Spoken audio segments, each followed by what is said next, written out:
morning, and welcome to this week's edition of Marquette in Motion. We're your hosts, Hallie Kilberg and Miranda Peters.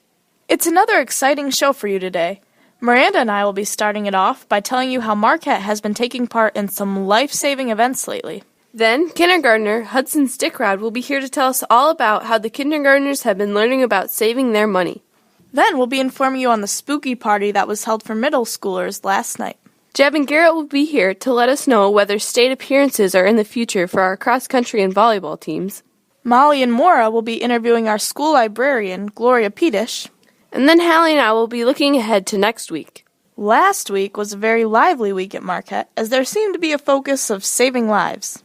On Tuesday morning, all high school students had the opportunity to listen to a Dubuque County Right to Life speaker. With several short videos, sad statistics, and descriptions of what actually happens at Planned Parenthood facilities when babies are aborted, his message resonated with students far beyond the hour presentation. He also made the point that the U.S. is one of only 7 countries, along with China and North Korea, that allows abortion through all 9 months of pregnancy, when we are supposed to be a country that respects life, liberty, and the pursuit of happiness. This speaker, along with his team of 20 young adults, rally full-time, protest, and inform the public on the horrors of abortion. Here were his suggestions to what we as students could do to help. To not be afraid to stand up for our beliefs and possibly start a pro-life club at school, giving students the opportunity to make another positive effect on the community. And students also had an opportunity to help others last Wednesday when Marquette hosted the blood drive from 1 to 6. Marquette hosts this blood drive in partnership with the Mississippi Valley Association every fall. It was once again a success. Thank you to all the students, faculty, and community members for giving the gift of life. And this theme will continue into next week with the nationally recognized Red Ribbon Week. Beyond being a tongue twister, My point exactly. Red Ribbon Week is a week in which all schools across the country commit to a drug-free future for all. Marquette Students Against Destructive Decisions, or SAD members, organize the entire week, which will be complete with balloons, out-of-dress code days, facts throughout the day, and a red scavenger hunt on Friday. Thank you, SAD, for helping keep Marquette students' futures bright.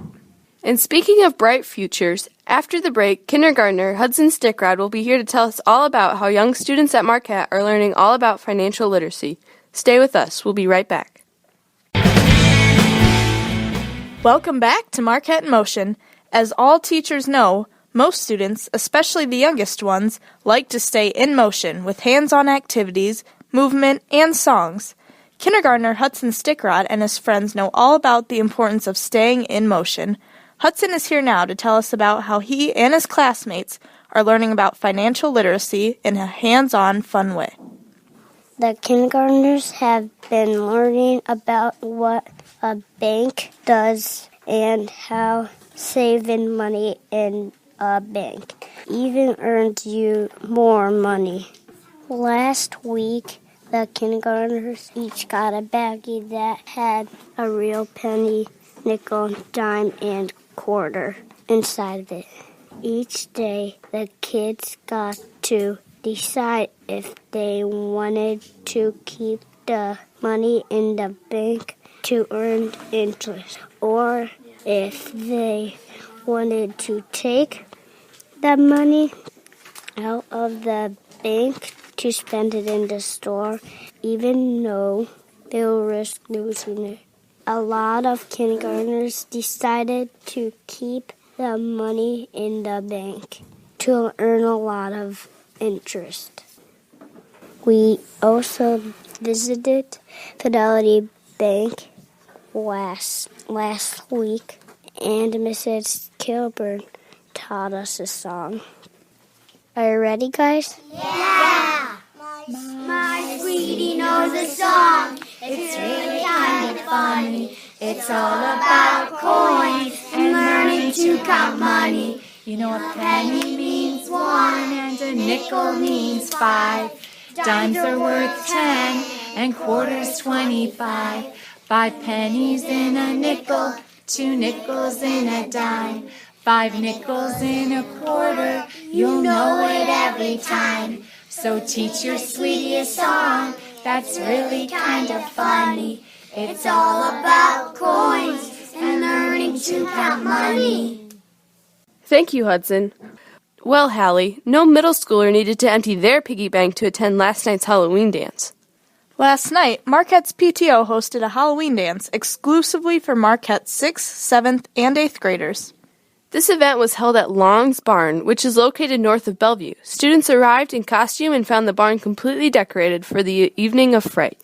Because of the great weather, students were able to spend a portion of the evening participating in an outdoor haunted path. In addition to music, which was provided by our very own Mr. Chris Meaninger, students were able to dance and enjoy pop and 2nd Street pizza. A costume contest was also held, with prizes being awarded for the best homemade costume, the best group costume, and the most original costume.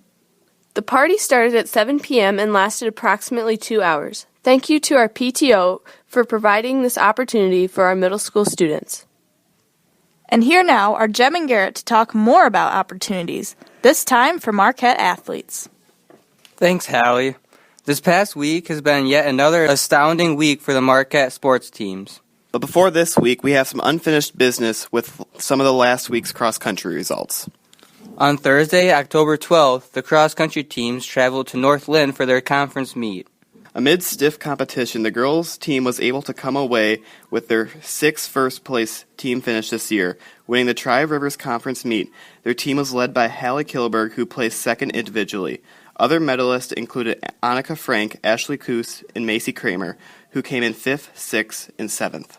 The boys' team finished in 8th place, led by Will Drouse, who medaled with a 12th place individual finish. The cross-country team traveled to Solon on this past Thursday, October 19th, for their state qualifying meet. There, the girls took their shot and qualified for the state meet in Fort Dodge. Hallie Kilberg placed 9th and Annika Frank placed 11th, both qualifying individually and helping their team to pull out a 3rd place finish overall and a team qualification as well. The boys' team also ran well, however they fell short of a state appearance. Will Drouse led the team in his final race, placing 26th, with a season best time of 18:19. Good luck to our girls' team as they run at state next Saturday, the 28th. And if you'd like to purchase a t-shirt to support our girls' cross-country team, please call Secretary Carrie Pataska on Monday at 872-3356 to see how you can place your order. The varsity volleyball team played in a Tri-Rivers tournament last Saturday, October 14th, where the girls lost their first match but were able to win their second game. This is in preparation for district play, which will be taking place this coming Monday, October 23rd. With the end of the cross-country and volleyball seasons nearing, Marquette basketball is right around the corner. And this season there will be many new faces in coaching positions in high school and middle school alike. Some of these new faces include Isaac Storm, coaching high school boys, Jim Hollinsby, coaching junior high girls, and Miranda Heyer and Courtney Keeter, coaching the JV girls. In other competition news, the Bellevue Livestock Judging Team, which includes 5 students from right here at Marquette, is in Indiana today at a national contest. There they are preparing themselves further for their next national competition, which will be in Denver early next year. For Marquette in Motion, this has been Jeb Schwager And Garrett Krieg with your Marquette Sports Report. Thanks, guys. Stay tuned, listeners. We'll be back with more Marquette in Motion after these messages. Welcome back to Marquette in Motion. Here now are Molly Minster and Maura Tracy interviewing librarian Mrs. Pedish. This is Molly Minster. And Maura Tracy. And today we are interviewing our school librarian, Gloria Pedish. Hi, Mrs. Pedish. Can you tell us a little bit about yourself? Good morning. I was previously a teacher at Marquette, and when I was pushed into early retirement because of the closing of Andrew High School, I came back and thought, what could I do best here? And the library looked like a good place to be. Would you tell your audience about the work you've done with our reading room? I looked around the building and I thought we need a room just for literacy. I came down to the basement area, knew that this classroom had been used previously for many different things, classroom to music, and the new music teacher was going to be using the high school room for all levels, so I thought, this is it. So I totally emptied it, painted the floors, the walls, shelves, and it's become a very sunny reading room. It's bright, and we're excited. People have donated books. I thank the parents and especially PTO. What would you say your passion is? My passion is helping students be their best, and that just makes our world a better place. Could you share with us one or two of your favorite books? I don't have a favorite book unless I'm reading it. And the minute it's done, I feel like I've lost a good friend, so I quickly go and find another book that interests me. History is one of my greatest interests. If you could invite 3 people to dinner, dead or alive, who would you invite? I would invite 3 preschoolers or even kindergarten, because they have the perspective straight, they know what they want in life, and it just adds some joy to your day and makes you think again. Well, thank you so much for letting us interview you, Mrs. Pedish, and thanks for all you've done with the reading room. Again, this has been Maura Tracy and Molly Minster for Marquette in Motion. Thanks, girls. Now let's look ahead to the next week at Marquette. Be sure to come out and support the volleyball girls, who will be having their regional game versus Morningstar at home this Monday, beginning at 7 p.m. If they win, they will be then playing another competitive game hosted by Springville on Thursday. Then on Wednesday, Marquette will have the honor of hosting the governor, Kim Reynolds. And exactly 1 week from today, the Marquette girls cross-country team will be running in Fort Dodge for the state cross-country meet. Good luck to all of our teams with their end-of-season play. And now, here's the end of this week's show. For Marquette in Motion, this has been Miranda Peters. And Hallie Kilberg. And remember, stay informed, stay involved, stay in motion.